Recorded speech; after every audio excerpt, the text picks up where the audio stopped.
गीता अध्याय 15 के श्लोक 16-17 में 3 प्रभु बताए हैं। ये 3 प्रभु कौन हैं? किस प्रभु की शरण में जाने के पश्चात जन्म और मरण समाप्त हो सकता है? 3 प्रभुओं में सबसे उत्तम परमात्मा कौन है? कैसा है? उसका क्या नाम है? इन सभी गूढ़ रहस्यों को जानने के लिए अवश्य सुनिए जगत गुरु तत्वदर्शी संत रामपाल जी महाराज के अमृत वचन।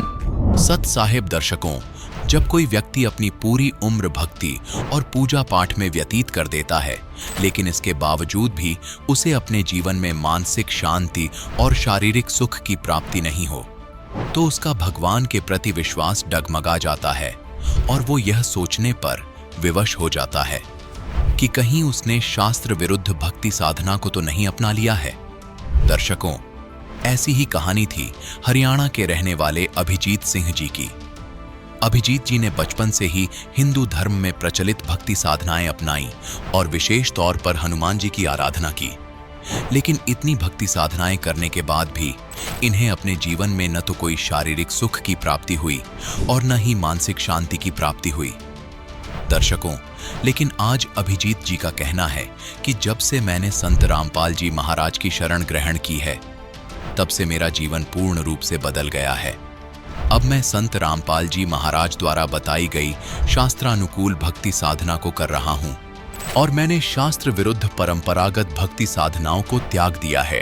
दर्शकों, आखिर अभिजीत जी ने संत रामपाल जी महाराज द्वारा बताई गई भक्ति साधना को सच्ची आदि सनातनी भक्ति और वर्षों से प्रचलित परंपरागत भक्ति साधनाओं को शास्त्रों के विरुद्ध क्यों बताया है? आखिर इसके पीछे की सच्चाई क्या है? आइए सुनते हैं अभिजीत सिंह जी की कहानी, उन्हीं की जुबानी। नमस्कार सर। नमस्कार सर। सर, क्या नाम है आपका? सर, मेरा नाम अभिजीत सिंह है और मैं गांव बिजलानाबाद, डिस्ट्रिक्ट भिवानी, हरियाणा से हूं। अभिजीत सिंह जी, आपने संत रामपाल जी महाराज से नाम दीक्षा कब ली? सर, मैंने संत रामपाल जी महाराज जी से नाम दीक्षा 5 मई 2013 को ली। अभिजीत सिंह जी, आपने क्या क्या भक्ति साधनाएं की हैं? कृपया हमारे दर्शकों को बताएं। देखिए, संत रामपाल जी महाराज जी की शरण में आने से पहले जो है, मैं 7th क्लास से ही मैंने हनुमान जी की भक्ति स्टार्ट कर दी थी और मैं मंगलवार का व्रत करता था। उसके बाद में थोड़ा बड़ा हुआ तो परिवार में जैसे बाबा रामदेव जी पीर राजस्थान के अंदर हुए हैं, तो उनकी पूजा साधना करते थे, तो हम सब जो है राजस्थान में रामदेवरा जाया करते थे। और उसके बाद में थोड़े बड़े हुए तो पता चला कि भक्ति मार्ग के अंदर जो है गुरु बनाना वो बहुत इम्पोर्टेंट है। तो फिर हमने गुरुओं की तलाश करी। तलाश करते करते हमने जो है ब्रह्म ऋषि कुंवर स्वामी जी से भक्ति साधना ली और उनके यहाँ 3 दिन का समागम होता था, तो उनमें हम जाया करते थे। और एक जो यहाँ भिवानी डिस्ट्रिक्ट के अंदर बीरण गांव है, उसी के अंदर एक रामदेव जी पीर जी का मंदिर है, उसमें एक महाराज रहते हैं फूलनाथ जी, उनसे भी हमने जो है भक्ति साधना ली थी। आपने बहुत सारे गुरु बना रखे थे, तो फिर संत रामपाल जी महाराज जी के शरण में कैसे गए? क्या कारण बना? देखिए, संत रामपाल जी महाराज जी की शरण में आने का जो मुख्य कारण ये था कि ये भक्ति साधना करते करते भी हमें कोई लाभ नहीं हो रहा था। परिवार के अंदर प्रेत बाधा थी और उस प्रेत बाधा के चलते जो है पूरा परिवार हमारा परेशान था। मेरी बड़ी सिस्टर हैं और जो मेरी भाभी जी हैं, उनके अंदर प्रेत आया करता था और उस प्रेत बाधा से इतनी उनको परेशानी होती थी, जब वो प्रेत आता था तो इस तरीके से वो पूरा हिला देता था उनके शरीर को और उसके बाद में पूरा बदन उनका दुखता था। तो उसी के चलते हमने तांत्रिकों को भी दिखाया, बाबाओं के यहाँ भी गए, लेकिन कोई किसी तरीके की रिलीफ हमें मिल नहीं रही थी। फिर उसके बाद में हमने जो ब्रह्म ऋषि जी कुंवर स्वामी हैं, उनको गुरु बनाया। उनका पाठ भी उन्हें हमने दिलवाया, लेकिन उनका पाठ करते करते भी जो उनकी परेशानी थी वो दूर नहीं हो रही थी। ये भक्ति साधना करते करते भी जो है हमें बाधाएं बढ़ती जा रही थी। आलम ये हो गया था कि घर के अंदर जैसे आप देखते हो बारिश में पानी बरसता है, इस तरीके से जो है खून की वर्षा होती थी और हमारी आंखों के सामने हम देखते थे फर्श के ऊपर खून के थक्के आगे गिरते थे बड़े बड़े। और ऐसा होता था जैसे सर्दी का टाइम है, हम रूम के अंदर सो रहे हैं तो बाहर से ऐसे जैसे कोई इंसान पकड़ के दरवाजे को हिलाता है, इसी तरीके से वो प्रेत हमारे दरवाजे को ज़ोर ज़ोर से हिलाता था। और जब हम बाहर जाके देखते थे तो कुछ भी दिखाई नहीं देता था। ऐसे ही होता था कि जैसे छत पे कोई नाच रहा हो, लेकिन छत पे जब जाके देखते थे कुछ नहीं मिलता था। तो उस प्रेत बाधा से जो हम बहुत परेशान थे, मेरे ताऊ जी थे, मेरे ताऊ जी के लड़के थे, उस प्रेत बाधा के चलते उनको मानसिक परेशानी हो गई थी। वो पागलों की तरह व्यवहार करते थे और इस तरीके से करते थे कि उनको बेल से बांध के रखना पड़ता था। अगर खुला छोड़ दें तो वो मारने लग जाते थे या अपने कपड़े फाड़ने लग जाते थे। हमने डॉक्टरों को भी बहुत दिखाया, रोहतक पीजीआई में दिखाया, लेकिन दवाई ली, कोई आराम नहीं मिला।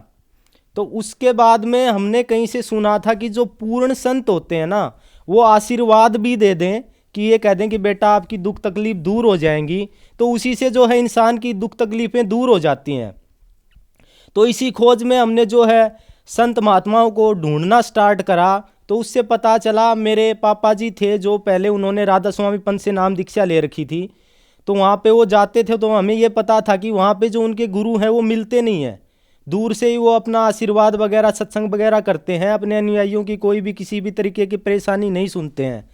तो इसीलिए हमने वहाँ जाना तो ठीक नहीं समझा। बाकी संतों के बारे में पता करा, इनके आश्रमों के नंबर निकाल के कांटेक्ट किया, तो पता किया तो उन्होंने बताया कि भाई ऐसे वो हर इंसान से नहीं मिलते हैं।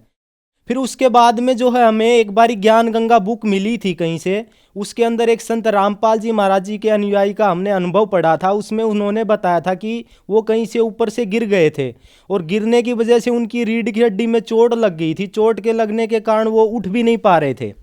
तो वो जो है संत रामपाल जी महाराज जी के पास में गए और जाने के बाद संत रामपाल जी महाराज जी ने उनको आशीर्वाद दिया और वो आशीर्वाद मात्र से ठीक हो गए।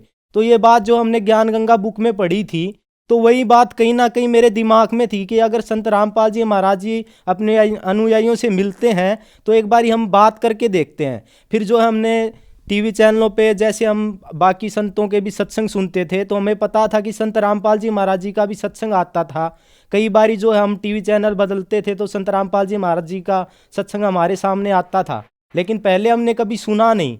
उसके बाद में हमने थोड़ा सुनना स्टार्ट किया और वहाँ पे जो है टीवी चैनल के ऊपर जब गुरु जी का संत रामपाल जी महाराज जी का सत्संग आता है तो उसके अंदर आश्रम के नंबर भी आते हैं।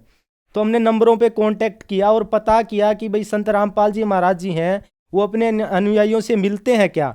तो आश्रम में जैसे हमने बात करी तो उन्होंने बताया कि हाँ, संत रामपाल जी महाराज जी जो हैं वो अपने हर भगत अनुयायी से मिलते हैं और उनकी जिस भी तरीके की परेशानी होती है वो सुनते हैं और उनका निवारण करते हैं। तो हमने आश्रम में जाके संत रामपाल जी महाराज जी के नाम दीक्षा लीजिए।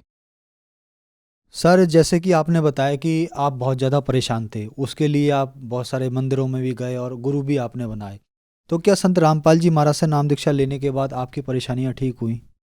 देखिए, जैसे हम आश्रम में नाम दीक्षा ली, वहाँ पे भक्तों ने हमें बताया अगर आपको किसी भी तरह की परेशानी है तो आप गुरुदेव जी से जो है संत रामपाल जी महाराज जी से प्रार्थना करना और वो जो है आपकी प्रार्थना सुनेंगे। तो हम दर्शनों के लिए संत रामपाल जी महाराज जी के पास में गए और हमने जो है हमारी प्रार्थना लगाई कि गुरु जी हमारे परिवार में ऐसे ऐसे दिक्कत है।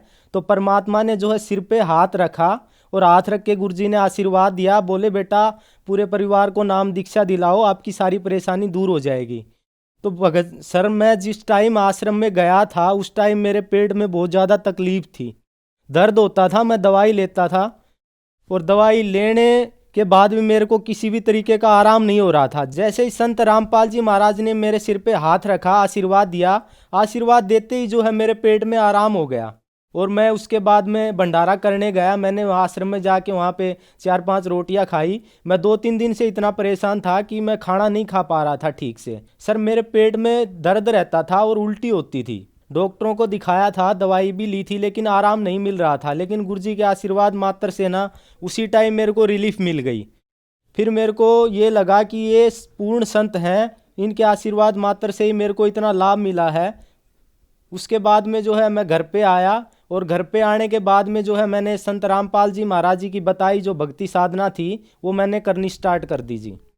उस भक्ति साधना को करने के बाद में मेरे परिवार के अंदर जितनी भी प्रेत बाधा थी वो एकदम से भक्ति करते करते कुछ ही टाइम के अंदर सारी ठीक हो गई और जितनी भी परेशानियां आ रही थी वो एकदम से दूर होना स्टार्ट हो गई। तो मेरे को दृढ़ विश्वास हो गया कि संत रामपाल जी महाराज जो हैं वो पूर्ण परमात्मा है और वो ही सच्ची साधना जो है इस पृथ्वी पे दे रहे हैं। तो उसके बाद में मैंने पूरे परिवार को नाम दीक्षा दिलाई। मेरी बहन को जो प्रेत बाधा थी नाम दीक्षा लेने के बाद में वो भी दूर हो गई, और भाभी जी को भी प्रेत बाधा थी, वो भी नाम दीक्षा लेते ही ठीक हो गई।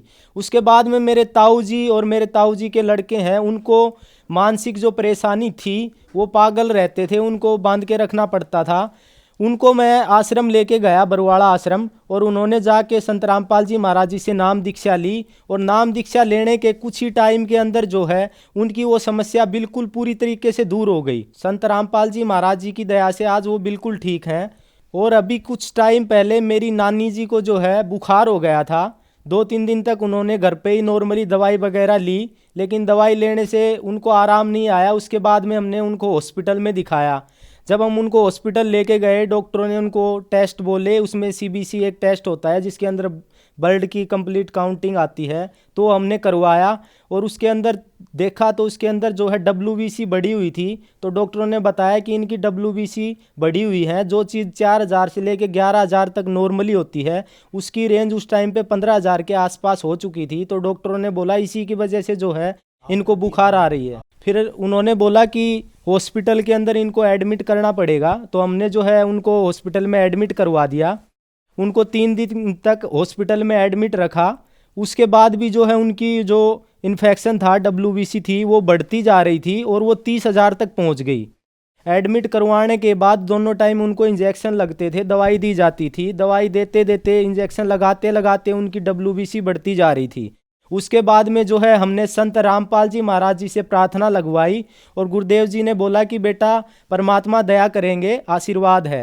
उसके बाद में गुरु जी ने जो हमें आशीर्वाद दिया, प्रार्थना लगवाई, उसके लगवाते ही नानी जी को अगले दिन से ही बुखार आना बंद हो गया और इन्फेक्शन जो है वो घटना स्टार्ट हो गया। अगले दिन जब उनकी रिपोर्ट करवाई तो जो इन्फेक्शन 30,000 था वो इन्फेक्शन 25,000 हो गया, यानी कि 5,000 घट गया अगले दिन ही। तो परमात्मा की दया से 2-3 दिन में वो बिल्कुल नॉर्मल हो गई और आज गुरु जी की दया से, संत रामपाल जी महाराज जी की दया से वो बिल्कुल ठीक है जी। यहाँ पे अगर किसी भाई को यकीन ना हो तो ये मेडिकल रिपोर्ट आप देख सकते हो। इसके अंदर जब हमने रिपोर्ट स्टार्टिंग में करवाई थी तो ये WBC हैं, ये बढ़ी हुई हैं, 30,000 हैं। और उसके बाद में संत रामपाल जी महाराज जी से जो हमने प्रार्थना लगाई, ये उसके बाद की रिपोर्ट है। ये 4,000 से 11,000 के अंदर इनकी नॉर्मल रेंज होती है। तो आप देख सकते हो अब इस रिपोर्ट में जो है बिल्कुल नॉर्मल हो चुकी हैं। गुरु जी संत रामपाल जी महाराज जी की दया से आज मेरी नानी जी हैं जो बिल्कुल स्वस्थ हैं। संत रामपाल जी महाराज जी की जो है विशेष रजा है, जो भी उनके अनुयायी होते हैं उनके ऊपर परमात्मा की एक दया होती है। वो किसी भी तरीके का कोई नशा नहीं करते। मेरे परिवार के अंदर जो है मेरे पापा जी हैं वो ड्रिंक करते थे और मैं भी कभी कभार सिगरेट वगैरह पी लिया करता था। मेरे परिवार में मेरे भाई जी हैं, ताऊ जी के लड़के हैं, वे सभी जो है बीड़ी सिगरेट हुक्का ये पीते थे, आम बात थी परिवार के अंदर पीना। लेकिन संत रामपाल जी महाराज जी से नाम दीक्षा लेने के बाद परमात्मा की ऐसी रजा हुई, सभी ने जो है नशा छोड़ दिया। आज मेरे परिवार के अंदर कोई भी किसी भी तरीके का नशा नहीं करता, सभी जो है नशा मुक्त हो चुके हैं संत रामपाल जी महाराज जी की दया से। दास जो है आश्रम के अंदर जैसे समागम होता है, सत्संग होता है, तो मैं यहाँ भंडारे में सेवा करवाने आता हूँ और आश्रम में 2-3 दिन तक यहीं रुकता हूँ। तो एक बारी जो है भंडारे का जो स्टोर रूम है उसके अंदर हम सो रहे थे और स्टोर रूम के अंदर चीनी के कट्टे ऊपर, जैसे छत तक 12 फुट की छत होती है, ऊपर तक हमने चीनी के कट्टे लगा रखे थे, ढांग लगा रखी थी उनकी। तो हम वहाँ पे लेटते थे, डेली वहीं पे सोते थे। तो एक दिन हम वहाँ पे सो रहे थे, रात के 12 बजे के आसपास की बात है, हम 3 वक्त लेटे हुए थे। तो हमारे अंदर ऐसे ही गुरुजी ने अंदर से प्रेरणा करी कि चलो चाय पी के आते हैं रात को 12 बजे। तो हम तीनों जो है रात को 12 बजे उठ के चाय पीने, चाय राम लेने आ गए। और जैसे हम चाय राम पी के अंदर गए, वो चीनी के कट्टों की जो ढांग थी वो हमारे बिस्तर के ऊपर गिरी हुई थी पूरी की पूरी। तो ये संत रामपाल जी महाराज जी की ही दया थी। अगर हम वहाँ पे सोए हुए होते, लेटे होते, तो पूरे कट्टे हमारे ऊपर ही गिरने थे। लेकिन गुरुजी ने जो है हमें पहले ही ऐसी प्रेरणा करी, हम वहाँ से उठ के चले गए और परमात्मा ने जो है हमें किसी भी तरीके का कोई भी नुकसान होने से बचा लिया। सर, संत रामपाल जी महाराज से नाम दीक्षा लेने के बाद आपको बहुत सारे लाभ मिले। आपने बताया कि आप बहुत ज़्यादा परेशान थे, आपने कई सारे गुरु बनाए, बहुत सारी जगह गए, लेकिन आप ठीक नहीं हुए। संत रामपाल जी महाराज जी से ही आप क्यों ठीक हुए? इसके पीछे क्या कारण था? देखिए, संत रामपाल जी महाराज जी से ठीक होने का मुख्य कारण जो है, हमारे गुरु जी संत रामपाल जी महाराज सत्संगों के अंदर बताते हैं कि जब तक आप शास्त्र के अनुकूल, जैसे शास्त्रों में बताया है वैसे भक्ति साधना नहीं करोगे तो आपको किसी भी तरीके का कोई भी लाभ नहीं मिलेगा। यही कारण है संत रामपाल जी महाराज जी जो हैं सभी वेद शास्त्रों के अकॉर्डिंग हमें भक्ति साधना बताते हैं, और उस भक्ति साधना को करने से हमें जो भी जिस भी तरीके के इस लोक के अंदर लाभ मिलने होते हैं वो सब लाभ मिलते हैं जी। सर, जो दर्शक आज आपको टीवी पर देख रहे हैं और वो भी संत रामपाल जी महाराज से नाम दीक्षा लेना चाहते हैं, लाभ लेना चाहते हैं, तो उनको क्या करना होगा? सर, संत रामपाल जी महाराज जी से लाभ लेने के लिए सबसे पहले जो है आप संत रामपाल जी महाराज जी के सत्संगों को एक बारी सुने, उनकी पुस्तकें जो लिखी हुई हैं उनको पढ़ के देखें कि संत रामपाल जी महाराज हमें बता क्या रहे हैं। उसके बाद में उनका जो ज्ञान है वो समझें, और ज्ञान समझने के बाद आप संत रामपाल जी महाराज जी से नाम दीक्षा लें। तो जिस भी तरीके के हमें आज लाभ हुए हैं वही लाभ आपको होंगे। किसी भी तरीके की कोई भी परेशानी हो, आप संत रामपाल जी महाराज जी से नाम दीक्षा लो और मर्यादा में रह के भक्ति करो। भक्ति करने मात्र से ही जो है आपके सारे दुख तकलीफ जो है दूर हो जाएंगे। अभिजीत जी, हमारे चैनल पर अपने अनुभव बताने के लिए आपका बहुत बहुत धन्यवाद। जी सत साहब। दर्शकों, अभी आपने सुने संत रामपाल जी महाराज से दीक्षा प्राप्त करके सुखी हुए भक्त के अनुभव। अब देखिए जगत गुरु तत्वदर्शी संत रामपाल जी महाराज के मंगल प्रवचन। एकदम पानी 1.5 फुट हो गया। दुनिया देखा रहा इतनी एकदम डाउनफॉल। गंगा में पहली बार देख रहे हैं हम, जल नीचे उतर गया।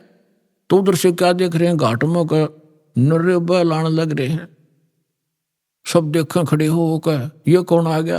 और दूसरा रूप बना लिया परमात्मा ने, और केशव नाम बताया अपना एक व्यापारी का। पहले बंजारे होते थे, बंजारे बिजनेस किया करते थे बैलों के ऊपर। जैसे गधों पर बोरे होते ऐसे बैलों पर लादा करते थे। यही ट्रांसपोर्टेशन का साधन था। आजकल तो ट्रकों से होती है, फिर बैलगाड़ियों से शुरू होगी थी। लेकिन पहले बैलों के ऊपर, जंगलों में रास्ते थे नहीं, जंगलों में से निकाल ले जाते, आगे पीछे बैल लगा के जैसे ऊंट बांध लिया करें। तो उस समय ऐसे बंजारे लोग बिजनेस किया करते थे। किसी मंडी से गुड़ ले आते, उसको वहां बेचते जहां गुड़ नहीं होता था, तो उनको बंजारा बोलते थे। तो केशव नाम बताया और आके तान दिए तंबू सारे।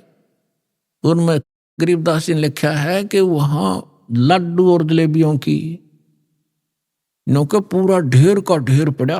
पाड़ की पाड़ का रहा ऊंचे ढेर न, बहुत ऊंचा। अब 18 लाख आदमी का भोजन, और कोई पतीला बतावे को नहीं।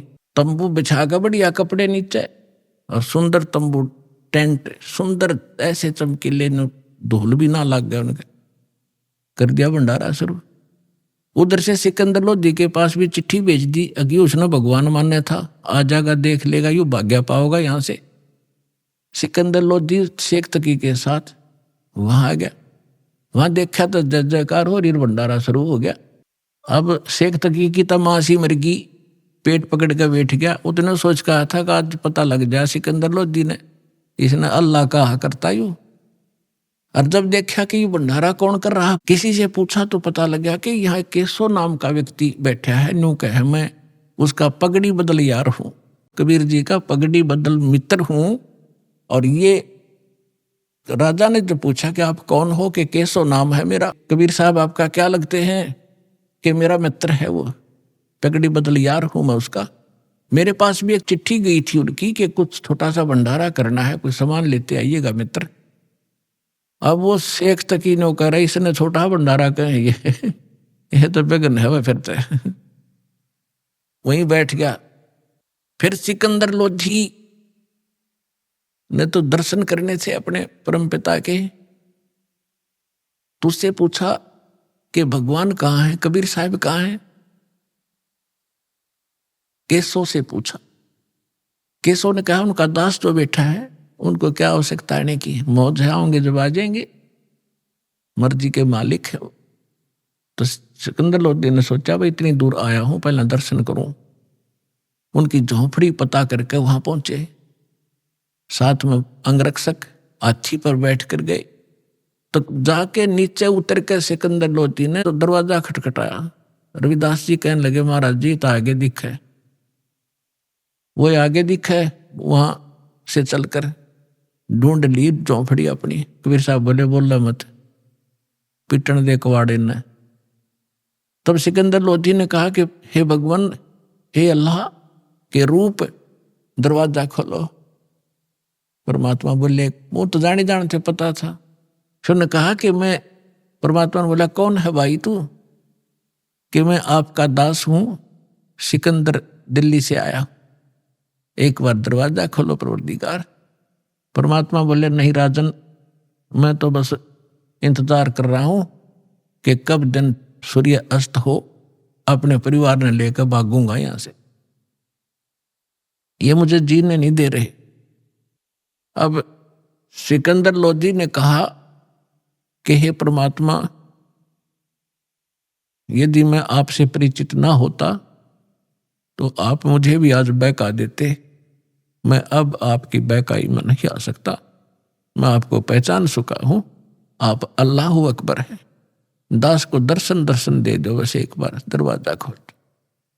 तब परमात्मा ने कहा रविदास जी खोल दे खिड़की। दरवाजा खोल दिया। सिकंदर लोधी ने दंडवत प्रणाम किया दिल्ली के सम्राट ने, और कहा परवरदिगार आपने कैसे रंग लगा रखे हैं, आपकी जय जयकार हो रही है, ऐसा भोजन सब खा रहे हैं, कैसा भंडारा कदे देखा ना सुना। और आपका मित्र वहां पर, आपका मित्र जिसके पास आपने पत्र भेजा था वो बैठा है वहां पर, केशव नाम है उसका, वो तो खुद वहां भी बैठे, दो उठौड़ है, एक तू भया एक से दो। सिकंदर लोधी ने कहा भगवान एक बार दर्शन दो, कि दर्शनाभिलाषी वहां भक्त श्रद्धालु बैठे हैं, खाना भी खा रहे हैं, और ये पूछ रहे हैं वो कबीर कौन है जो इतना गजब का भोजन आहार आज तक देखा ना सुना, और ऐसा समर्थ वो कौन है, एक 10-10 ग्राम सोना भी दे रहा है और एक कंबल भी दे रहा है प्रत्येक खाने के बाद। तो नकलिया ने अच्छा खाया होगा खाना एक दिन में, वो लेने के मारे दक्षिणा। तो उसके घर में के भंडार में कोई कमी है? उस दाता की सारी सृष्टि का पालनहार, असंग ब्रह्मांडों का पालनहार, तीनों लोकों में प्रवेश करके जो सबका धारण पोषण करता है, ये वो परमात्मा। तो पुण्यात्मा हम उसके बच्चे हैं, और वो भी उसके बच्चे थे जो साधु संत बने फिरे थे, परमात्मा के लिए भटक रहे थे, गलत साधना कर रहे थे, फिर भी बच्चे तो उसी के हैं। मैं रोत हूं सृष्टि को, या सृष्टि रोए मोहे, और गरीबदास इस वियोग को समझ नहीं सकता कोई। तो उनको भोजन खिलाना था सतलोक का लाके, बहाना उन दुष्टों ने बनाना था, उनकी फड़क निकालनी थी, अपनी समर्थता दिखानी थी। आज दास के गुण गाता, जो पहले आकर भगवान वाले काम ना करके जाते तो दाता। तो सिकंदर लोधी ने कहा कि एक बार आपके दर्शन करना चाहते हैं सभी के सभी। तो परमात्मा जब कुटिया से बाहर निकले, जैसा सतलोक में उनके सिर पे मुकुट है, ऐसा मुकुट आकाश से आया और ऐसे सिर पे रखा गया, और ऊपर से आकाश से फूल बरसने लगे परमात्मा के ऊपर। सिकंदर लोधी ने अपने हाथी पर बैठाया, अपनी अंबारी में, साथ में रविदास जी। कबीर साहब बोले आजा भाई मित्र तू भी। वो और रविदास जी चंवर कर रहे थे पहले। सिकंदर लोधी ने कहा भगत जी आप तो डेली सेवा करते हो, दास को भी दे दो। तब सिकंदर लोधी ने चंवर पकड़ा, जैसे आप देखते हो पाठ के ऊपर बच्चे करते हैं, महापुरुषों पर ऐसा ये चौर किया जाता है। चौर का मतलब है जैसे माखी माछर बैठे उस तरह हलाया करें, ताकि हाथ कपड़ा मारें तो उसका लाग जाए, मर ना जाए। यानी इतनी नम्रता के कारण उसको चंवर को संत के ऊपर डुलाया जाता है।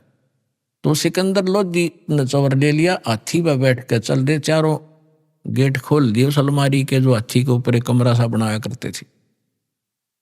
तो सारे देखें जो खाना खा रहे थे, कौन है कबीर, कौन सा है, कि वो बैठा जिस पर सिकंदर लोधी चौर करे, दिल्ली का राजा।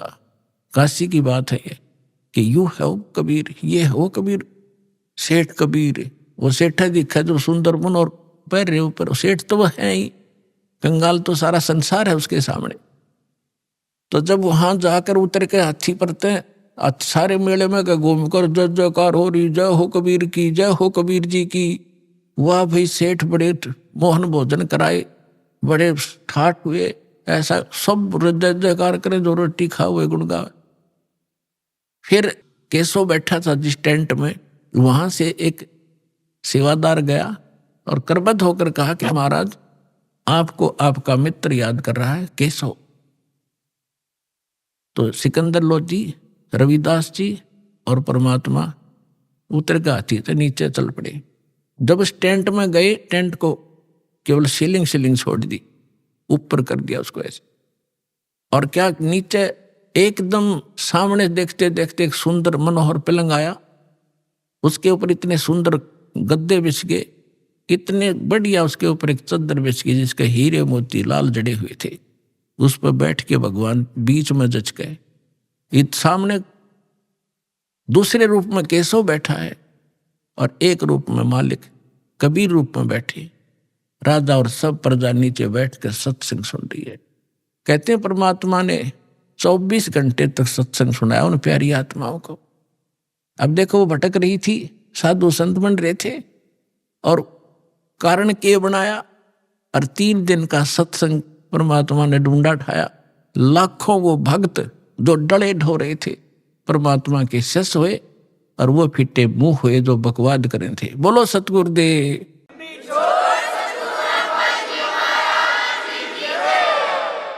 ये बहुत लंबी वार्ता है, कभी फिर समय आने पर। अभी तो दास आपको सदग्रंथों से ये प्रूव कर रहा था कि भगवान कौन है। जब आपको, जैसे पहले आप सेट हो रहे थे, कृष्ण जी भगवान, श्री रामचंद्र जी भगवान, शंकर जी भगवान, गणेश जी भगवान, तो आपने आपको कोई भी उनकी कथा कहीं खड़ा होकर सुना हुआ था तो आप सारे शांत होते थे और स्वीकार होती थी, सब कुछ सही मानते थे, तो नो प्रॉब्लम थी। और जब इस दास ने यह यथार्थ कथा शुरू की तो कितना विरोध हुआ। कहता, दास जान या मेरे साथ उस समय से संघर्ष करते हुए आपके भाई बहन चल रहे हैं, या वो जानते हैं आप तक हम कैसे ही संदेश को पहुंचा पाए। जेल तक जाना पड़ा, 36 मुकदमे झूठे कर रखे हमारे ऊपर, लेकिन मालिक साथ है, एक दिन सब फिट्टे मुंह हो जाएंगे और सच्चाई ऊपर आओगी।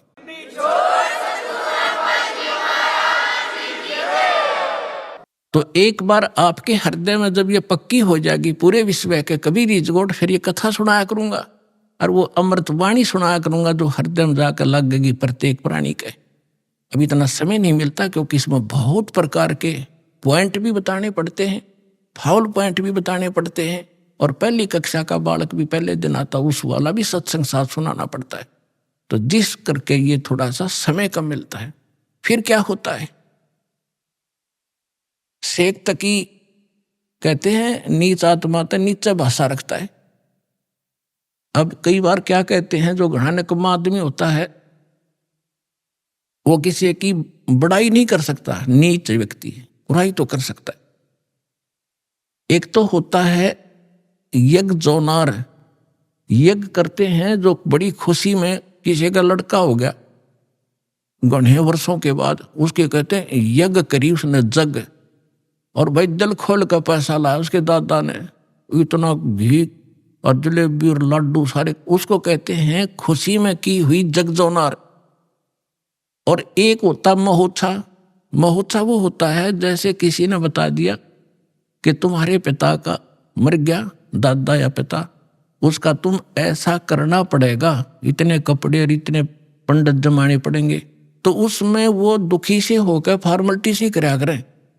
10 ब्राह्मण जमाने हैं, 10 के अंगूठे से टूटे फूटे से ले रहे, कति बिल्कुल सस्ते से, उनके उतने जूते और कपड़े, वो फॉर्मेलिटी करते हैं, उसको कहा करें महोत्साह, जो कति दिल तोड़ के काम कराया जा। तो यहां शेख तकी क्या कहता है कि इसे भंडारे हम 100 कर दें, इसने क्या नाराय कर दिया। तो इतनी जब उसने बात कही, कहते हैं पहले तो बहुत जुल्म किए थे उसने काफी वर्षों तक, वो फाइनल बकवाद थी उसकी। उस दिन वो गूंगा भी हो गया और बहरा भी हो गया, वो शेख तकी। तो यहां गरीबदास जी कहते हैं कोई कहे जगजोनार करी और कोई कहे महोत्सा, और बड़े बड़ाई करा करें गाड़ी का डोछा। तो उस समय परमात्मा ने कहा कि भाई ठीक है केशव, धन्यवाद आपका, आपने मेरी इज्जत रखी।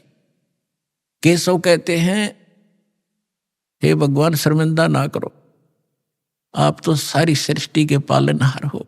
ये जनता केशव नहीं तो बालक है, इनका बुद्धि को नहीं जो आपने पहचान ले। तब केशव ने कहा भी ठीक है, भक्तों लाद लो सारे टेंट वेंट, 5 मिनट में धर लिए ठाके, बैलना पर चलो मैं आ रहा हूं।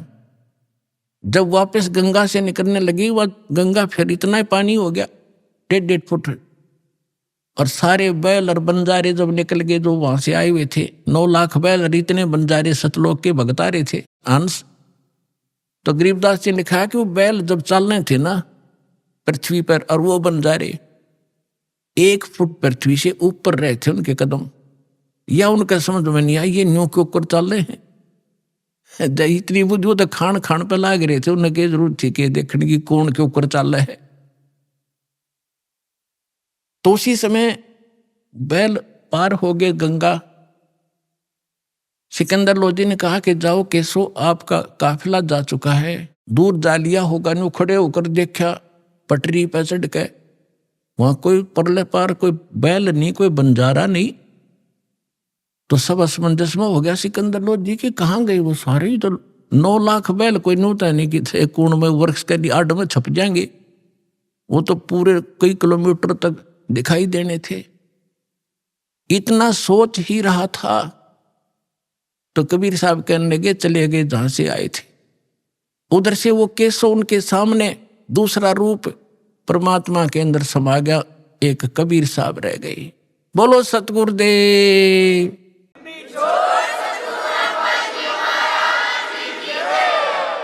तो परमात्मा कहते हैं कल्पे कारण कौन है, कर सेवा निकाम, और मन इच्छा फल दूंगा जो पड़े धनी से काम। परमात्मा कहते हैं साई इतना दीजियो जा मैं कुटुंब समावे, हम भी भूखे न रहे अतिथि न भूखा जावे। भगवान से मांगने का तरीका बताया परमात्मा कि घना मत मांगया करो, इतना मांगो कि परमात्मा हम भी भूखे ना रहे और द्वार पर कोई अतिथि आ जाओ भूखा ना जा, इतना जरूर दास को देना। तो ये परमात्मा ने उदाहरण दिया है कि तुम मेरे की तरह नो विश्वास करो उस मालिक पे, और तू कर सेवा निकाम, निष्काम भाव से पूजा कर और दान धर्म करता रहे। जब कभी कोई आपत्ति आवेगी, जब देखना मेरे हाथा बदल लूंगा अपने बच्चे को, सारा संसार देखता रह जाएगा।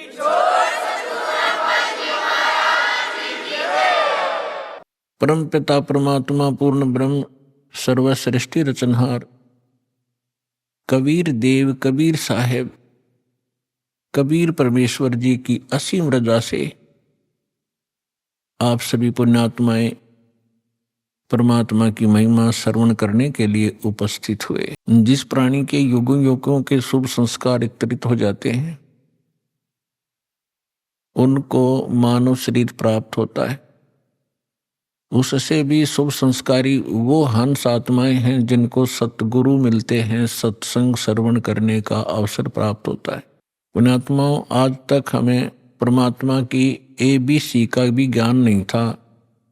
हम कह भी अध्यात्म मार्ग का नहीं जान पाए, चाहे हम अपने आप को कितने ही विद्वान मानते रहे, चाहे हमने वेदों को कंठस्थ याद भी कर लिया, श्रीमद् भगवत गीता के सभी श्लोक भी हमने रट रखे थे, क्योंकि इसके विषय में परमेश्वर स्वयं आकर ही बताते हैं, गुरु बिन काहू न पाया ज्ञाना, जो थोथा बुस छड़े मूड किसाना, गुरु बिन वेद पढ़े जो प्राणी, समझ न सारे रहे अज्ञानी। होय होय, परमेश्वर ने 600 वर्ष पहले बताया था कि ये ऋषि महर्षि ब्राह्मण लोग, विद्वान संत मंडलेश्वर वेदों को कंठस्थ तो याद कर लिया, इनकी प्रभुता भी बनी हुई है, कोई चतुर्वेदी, कोई त्रिवेदी, कोई दिव्यवेदी, कि इन्होंने चारों वेदों को कंठस्थ याद कर रखा है। किसी ने 3 वेदों को, वो त्रिवेदी कहलाता है, किसी ने 2 वेदों को कंठस्थ याद कर रखा था, वो दिव्यवेदी कहलाते थे। अपने आत्माओं, यहां परमात्मा कहते हैं कि प्रत्येक प्राणी, प्रत्येक आत्मा, जब से वो परमात्मा कहते हैं मेरे से बिछड़ी है, उसी के तुरंत बाद इसको एहसास हो गया है कि हमसे गलती हो चुकी है और हमारी कोई अनमोल वस्तु हमसे छीनी जा चुकी है और उसके बगैर हम रह नहीं सकते, उसके बगैर हम सुखी नहीं हो सकते। उसको अब हम परमात्मा कहते हैं। तो जिस कारण से इस आत्मा ने उस वस्तु को पाने के लिए एक भरसक प्रयत्न किया और अभी तक वो सशक्त प्रयत्न जारी है। उसके लिए उन्होंने जंगलों में जाना, राज त्याग देना भी उचित समझा। शरीर नष्ट हो जाए, गल जाए, तपस्या कर करके उन्होंने भगवान पाना ही चाहा पर नहीं मिला। उन्होंने चारों वेदों को कंठस्थ याद कर लिया, पढ़ने लगे थे परमात्मा को खोजने के लिए, फिर वो याद हो गए क्योंकि पहले शांत स्वभाव के लोग होते थे, वर्तमान की हाहाकार नहीं थी, बार बार के रिपीटेशन से, आवर्ती से ये कंठस्थ हो जाते हैं। तो उन्होंने चारों वेदों को याद कर लिया और कोई भी कहीं बोलता तो वो तुरंत उसके अध्याय और मंत्र को तुरंत सुना देता, जिस कारण से वो प्रभुता प्राप्त हो गए। और जब प्राणी को प्रभुता प्राप्त हो जाती है, परमात्मा से कोसों दूर हो जाता है, क्योंकि जीव साहब नहीं हो सकता, परमात्मा ही साहब है। अब आप देखते हो हम कितने अज्ञानी हो गए। हम छोटी सी पोस्ट प्राप्त कर लेते हैं, यदि हमें कोई सीधा नाम पुकारता है तो हमें दुख होता था, और हमें साहब बोलता तो हम प्रसन्न होते थे, छाती फूल जाती है। इस ज्ञान से पता चलेगा कि साहब क्या है और जीव क्या है। तो कहने का भाव यह है कि वो वेदों के कंठस्थ करने वाले इतने प्रभु बन गए, उनको ब्राह्मण कहने लगे। ब्राह्मण का अर्थ होता ब्राह्मण सोए जो ब्रह्म पहचाने। ब्रह्म माने भगवान, परमात्मा को पहचाने अपने आत्माओं। यहाँ क्योंकि यह दातम मार्ग है, पहली कक्षा के बालक भी आते हैं, तो ब्रह्म का अर्थ ये समझ लेना कि निरंजन ज्योति काल है, नहीं। ब्रह्म का अर्थ वैसे प्रभु होता है, भगवान होता है, राम कहो, साब कहो, ब्रह्म कहो। लेकिन जैसे हम पूर्ण परमात्मा कहते हैं, पूर्ण ब्रह्म कहते हैं, इसका मतलब कोई इनकम्प्लीट ब्रह्म भी है, लेकिन ब्रह्म शब्द पर्याप्त है परमात्मा के लिए। लेकिन यहां ये नकली प्रभु घने हो गए, तो इसलिए प्रभु की पहचान जिसने कर ली, ब्रह्म की पहचान जिसने कर ली, वो ब्राह्मण कहलाता है। दास अपने प्रवचनों में बहुत बार पंडितों ब्राह्मणों के विषय में उनकी मूर्खता, अज्ञानता सुनाता है। तो उसमें ये ना समझें कि दास एक ब्राह्मण वर्ण को कह रहा है। ब्राह्मण वर्ण अलग वस्तु है। जैसे एक वैद्य था और वो बहुत अच्छा वैद्य था, नाड़ी पकड़कर तुरंत बता देता था अमुक रोग है, औषधि भी उसके पास कारगर थी, सुप्रसिद्ध हुआ। उसकी एक दो पीढ़ी उसके द्वारा बताई औषधि और उस विधि से वो उपचार करते रहे, वो भी वैद्य कहलाए। लेकिन आगे चल के वो लाखों की संख्या बन गई उनके वंशजों की, और वो वैद्य नहीं है, फिर भी उनका सरनेम वैद्य बन गया। अब कोई कुछ कार्य करता है, कोई कुछ कार्य करता है, वो भी अपने पीछे लगाता है रमेश वैद्य, और काम क्या है उसका, परचून की दुकान। जानता नहीं पेट के दर्द की दवाई औषधि, और लिखता है रमेश वैद्य, तो वो वैद्य नहीं है। और यदि कहीं किसी वैद्य की मूर्खता बताई जाती है कि रोग ये और दवाई ये दे रहा है, ये खाक वैद्य है, तो उस वैद्य को दुख नहीं होता जो परचून की दुकान किए हुए। इसी प्रकार ब्राह्मण की विषय में जानना, मेरे पूज्य गुरुदेव जी ब्राह्मण वर्ण में जन्मे थे, लेकिन वो अपने आप को ब्राह्मण नहीं कहते थे, पंडित नहीं कहते थे।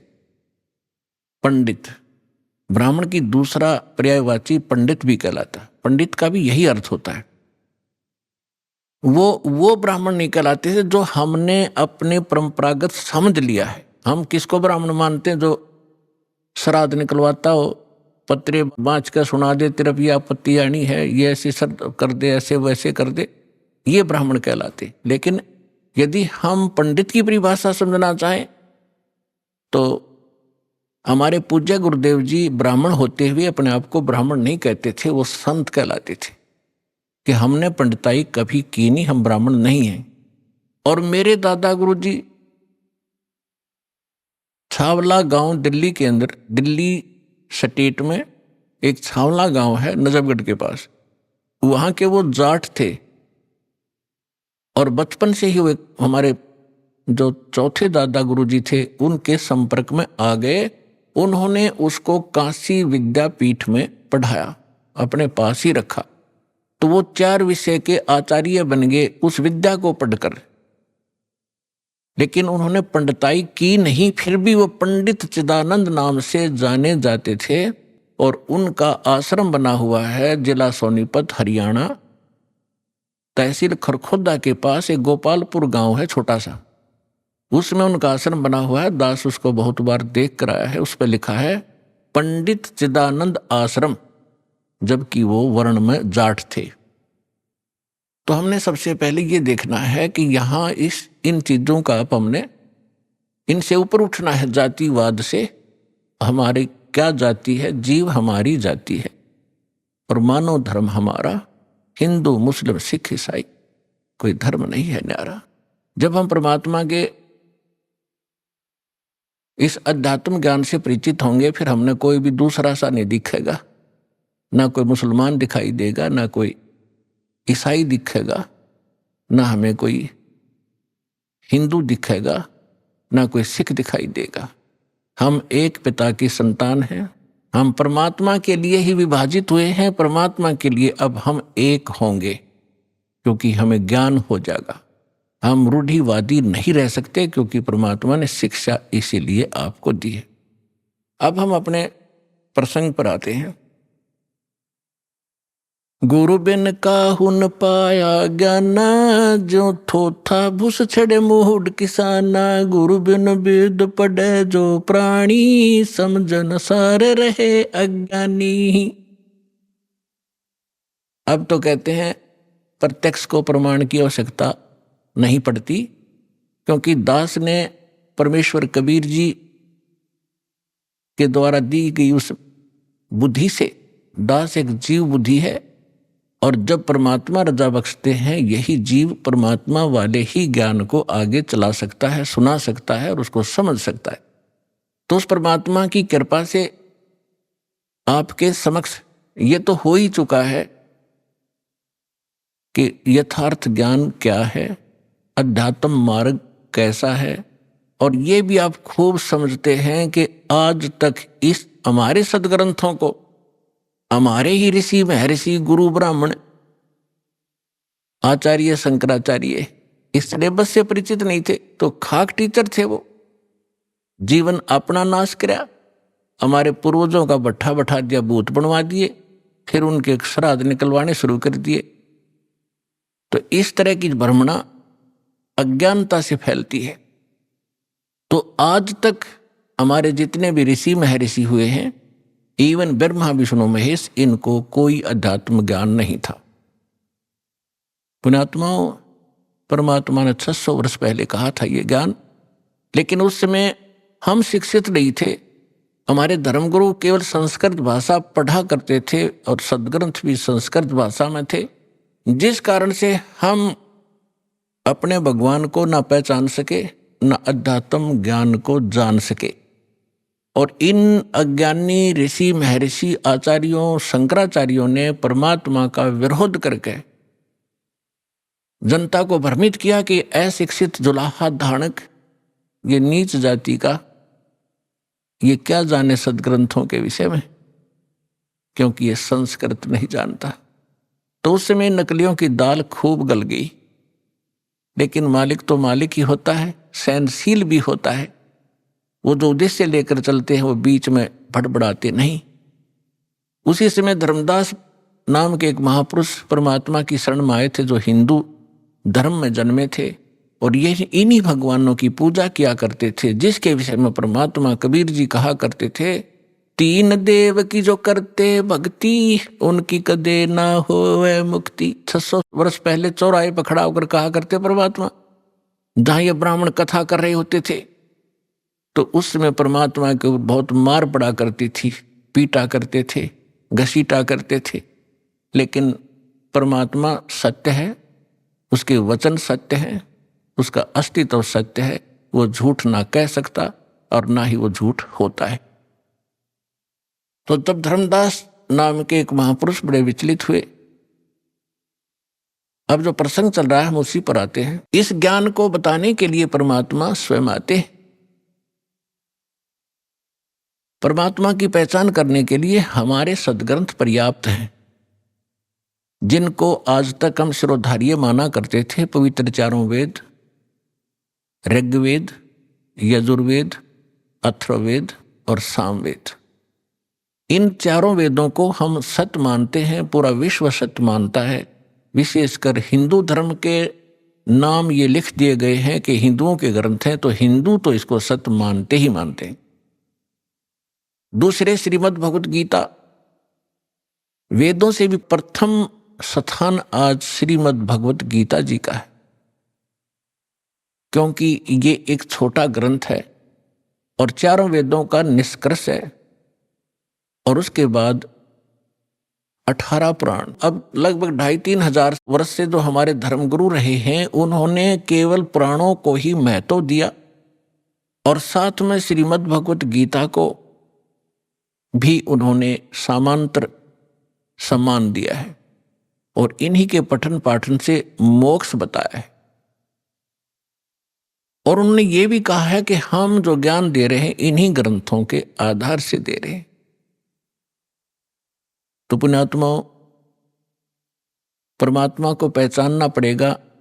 जब तक हमें ये विश्वास नहीं होगा कि ये सामने रखा एक चमकीला पत्थर वास्तव में हीरा है, लाल है, इसकी कीमत इतनी है, तब तक हम उसका दाम नहीं लगा सकते, उसका मूल्य चुका नहीं सकते, दे नहीं सकते, उसको ग्रहण कर ही नहीं सकते, क्योंकि वो कीमती इतना है। इसी प्रकार जब तक हम परमात्मा को नहीं पहचानेंगे और हमें दृढ़ विश्वास नहीं होगा कि सचमुच ये है भगवान, तो तब तक हम दृढ़ नहीं होंगे, उसकी कीमत दे नहीं सकेंगे, अर्थात हम उसको प्राप्त नहीं कर सकते। तो उसके लिए हमने सबसे पहले ये विश्वास, हमने ये जानना होगा, दृढ़ निश्चय करना होगा कि जिस परमात्मा को हम प्राप्त करने के लिए प्रयत्न करेंगे, उसके लिए जो भी कीमत हमने देनी पड़ेगी वो देंगे, तो वास्तव में वो परमात्मा है भी कि नहीं। तो उसकी पहचान के लिए हमने कोई आधार बनाने पड़ेंगे। उसके लिए आधार क्या है? सर्वप्रथम हमारे सद्ग्रंथ।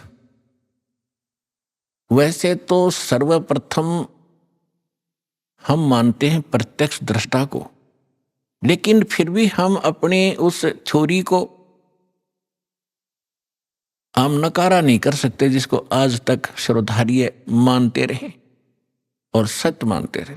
तो हम पहले थ्योरी फिर प्रैक्टिकल दोनों को से हम सिद्ध कर लेंगे कि सचमुच कौन है परमात्मा। तो इसके लिए हमने सबसे पहले अपने सद्ग्रंथों की थ्योरी को देखेंगे कि उनमें क्या लिखा है, और फिर प्रैक्टिकल। जब दोनों एक जैसा रिजल्ट देंगे तो ही इज गॉड, वो परमात्मा है। तो पुण्यात्माओं, श्रीमद् भगवत गीता अध्याय नंबर 4 के श्लोक नंबर 32 में 32 में कहा है कि अर्जुन, मैंने अभी आपको अध्याय नंबर 4 के श्लोक नंबर 25 से लेकर 30 तक जिन साधकों और साधनाओं की जानकारी दी है, और वो साधक चाहे कोई देवी देवताओं को पूजता है, उसी को सत्य मानता है, पापनाशक जानता है, कोई स्वाध्याय करता है, कोई तीक्ष्ण अहिंसावादी व्रत ही करके मुंह पर पट्टी बांध के नंगे पैरों घूम कर अपनी साधना को सही मान रहा है। अभी आपने सुने संत रामपाल जी महाराज के मंगल प्रवचन। आइए अब सुनते हैं संत रामपाल जी महाराज से नाम दीक्षा लेकर सतभक्ति करके अद्भुत लाभ प्राप्त करने वाले अनुयायी के विचार। दर्शकों, जब मनुष्य अपने जीवन में अनेक प्रकार की प्रचलित साधनाओं को अपना चुका हो, फिर भी उसका जीवन शारीरिक कष्टों और मानसिक परेशानियों से घिरा हो, तो फिर वो तनाव का शिकार हो ही जाता है और उसका भगवान पर से धीरे धीरे विश्वास डगमगाने लग जाता है। दर्शकों, ऐसी ही कहानी थी छत्तीसगढ़ के रहने वाले आसाराम जी की। आसाराम जी ने अपने धर्म में प्रचलित सभी प्रकार की भक्ति साधनाएं अपनाई, लेकिन इसके बावजूद भी इन्हें शारीरिक कष्टों और परेशानियों ने घेर लिया था। लेकिन दर्शकों, आज आसाराम जी का कहना है कि संत रामपाल जी महाराज से नाम दीक्षा लेने के बाद मेरे जीवन में संत रामपाल जी महाराज जी ने भगवान का रूप अदा कर मेरा और मेरे परिवार के सदस्यों के जीवन को पूरी तरह से बदल दिया है। अब हम सभी शारीरिक रूप से भी और मानसिक रूप से भी बिल्कुल सुखी हैं।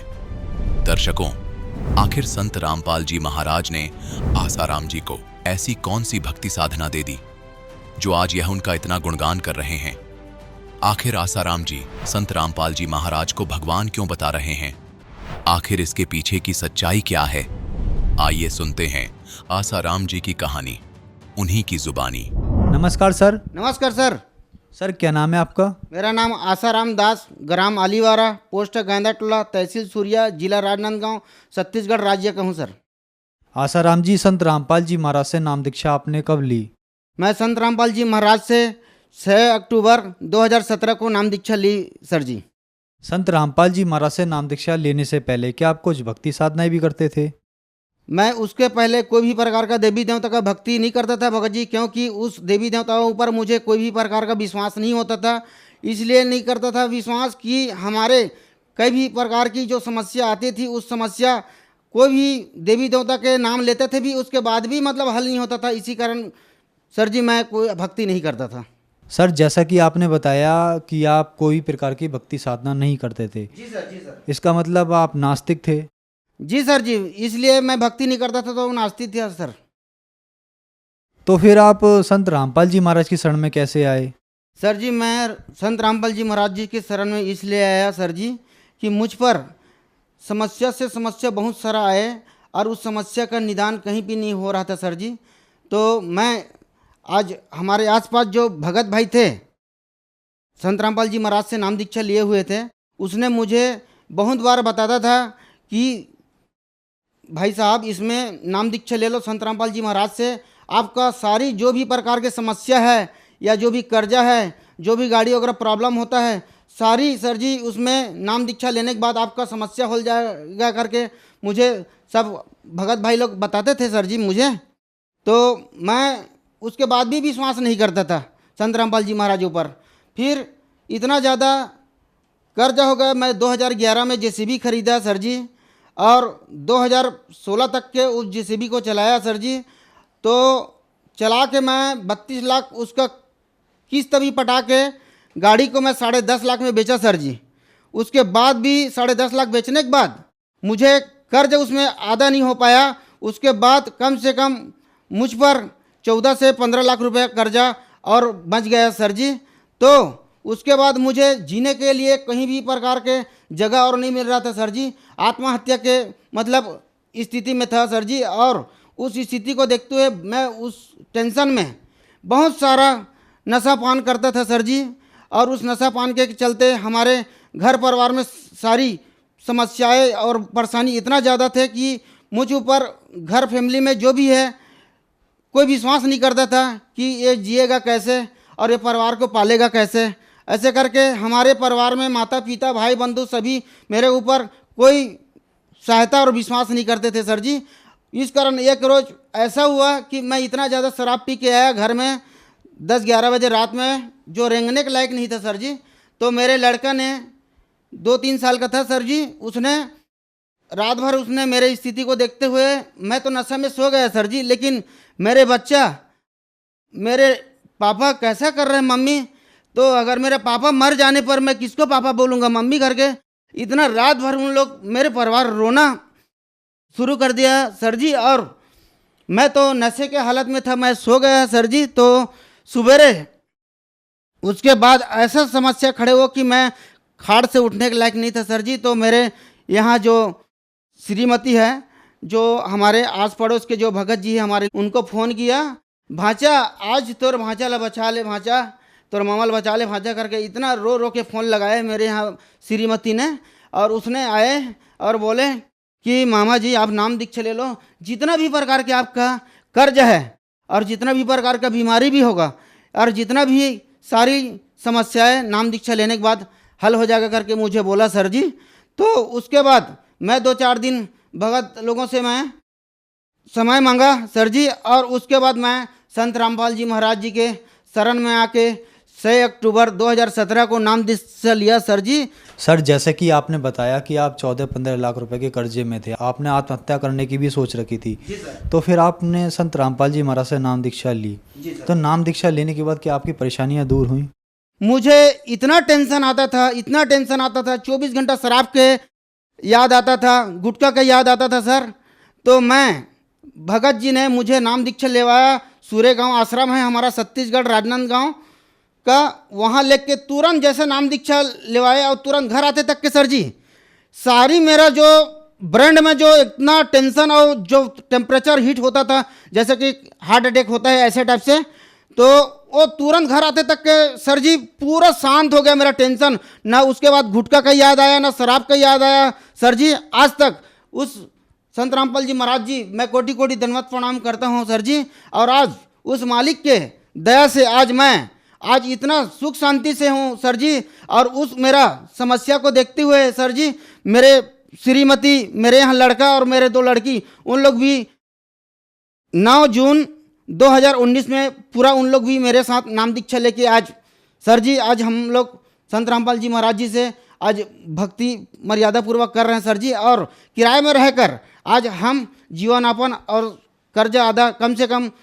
मालिक के दया जो है संत रामपाल जी महाराज के कि आज मोर 8 से 10 लाख रुपया जो 3 साल के अंदर जो कर्जा मैं वादा कर सके हूँ सर जी। लेकिन मेरे घर में सर जी आज तक कोई कर्जादार नहीं आया कि मेरे को पैसा कब दोगे, जो लिए हो उसको, ऐसा करके कभी नहीं आया सर जी मेरे पास। मुझे मालिक के दया से आज कोई भी प्रकार का तकलीफ नहीं है सर जी। सर जैसा कि आपने बताया कि आप बहुत ज़्यादा नशा करते थे, तो क्या संत रामपाल जी महाराज की शरण में जाने के बाद आप नशा छोड़ पाए? संत रामपाल जी महाराज की शरण में आने के बाद तो मुझे कोई भी प्रकार का जो इतना भी नशा कर रहा था सर जी, आज उसके बाद नाम दीक्षा लेने के बाद तो कोई भी उसका याद सर, उसका सुने का भी मतलब इच्छा नहीं होता सर जी। और कभी सपना में आया भी नहीं सर जी वो नशा के बारे में। संत रामपाल जी महाराज के पास वो जो शक्ति है, जो मंत्र जाप करने से सारी जो नशा का जो याद नहीं आते और जो नशा छूट जाती है। जो आज के डेट में आज हमारा जो सरकार भी नशा मुक्ति केंद्र खोला है, वहाँ एडमिशन लेने के बाद भी 2-2 महीने के बाद भी वो नशा नहीं छोड़ सकते सर जी। जो नशा यहाँ संत रामपाल जी महाराज से नाम दीक्षा लेने के बाद सारी नशा और सारी समस्याएं हल हो जाती है सर जी। ऐसा मतलब मंत्र में शक्ति है सर जी। सर जो श्रद्धालु आज आपको देख रहे हैं, आप उनके लिए क्या कहना चाहेंगे? मैं जो भी श्रद्धालु आज जो भगत समाज जो है सर, मैं उनको 10 इंग्री से मैं विनती कर सकता हूँ सर जी। जितना भी जो है अपना जो श्रद्धालु और भगत समाज जो है, संत रामपाल जी महाराज का जो वरदान और ज्ञान जो दिया हुआ है, उस ज्ञान और वरदान में जीवन को मोक्ष मिलने का रास्ता है और इतना जो भी प्रकार के समस्याएं का हल होने का रास्ता है। इसीलिए मालिक के शरण संत रामपाल जी महाराज के शरण में आओ और अपना मोक्ष कराओ सर जी। संत रामपाल जी महाराज की शरण में कैसे आ सकते हैं?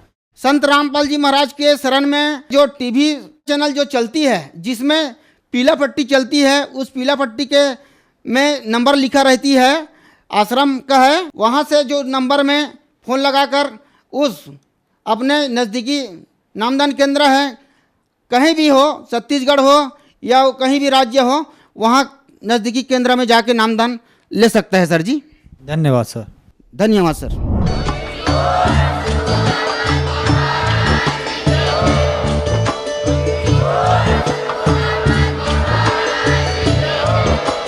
आप सुन रहे थे जगत गुरु तत्वदर्शी संत रामपाल जी महाराज जी के मंगल प्रवचन। अधिक जानकारी के लिए विजिट कीजिए हमारी वेबसाइट www.jagatgururampalji.org। संत रामपाल जी महाराज जी के शुभ आशीर्वाद से पूरे विश्व भर में 500 से भी ज्यादा नाम दीक्षा केंद्र हैं, जिन पर संत रामपाल जी महाराज जी द्वारा ऑनलाइन निशुल्क नाम दीक्षा दी जा रही है। अपने नजदीकी नाम दीक्षा केंद्र का पता करने के लिए संपर्क करें। 918882914911